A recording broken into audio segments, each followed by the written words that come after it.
क्या हिंदुस्तान की हुकूमत ने पेगासस को खरीदा है या नहीं? हाँ या ना में जवाब दे। अपोजिशन की आवाज को दबाया जा रहा है। हम सिर्फ ये जानना चाहते हैं कि क्या हिंदुस्तान की हुकूमत ने अपने लोगों पर पेगासस हथियार का इस्तेमाल किया या नहीं? हाँ या ना में जवाब दे। मुख्तलिफ अपोजिशन कायदीन के साथ पार्लियामेंट के अहाते में मीडिया से बात करते हुए कांग्रेस के रुकने पार्लियामेंट राहुल गांधी ने यह बात कही। उनका कहना था कि हुकूमत ने वाजे कर दिया है कि पार्लियामेंट में पेगासस पर कोई बातचीत नहीं होगी।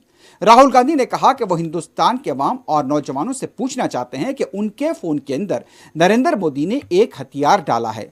सुप्रीम कोर्ट के खिलाफ, मीडिया के खिलाफ, समाजी जहदकारों के खिलाफ इस हथियार का इस्तेमाल किया जा रहा है।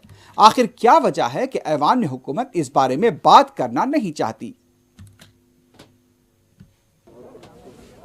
यहाँ पे आज हिंदुस्तान का पूरा ऑपोजिशन आज यहाँ खड़ा हुआ है।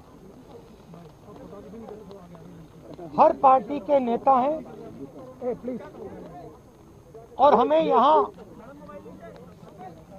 आज क्यों आना पड़ा? क्योंकि जो हमारी आवाज है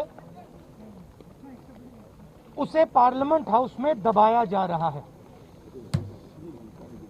हमारा सिर्फ एक सवाल है, क्या हिंदुस्तान की सरकार ने, मैं हिंदुस्तान के युवाओं से, जनता से पूछना चाहता हूं, आपके फोन के अंदर नरेंद्र मोदी जी ने एक हथियार डाला है,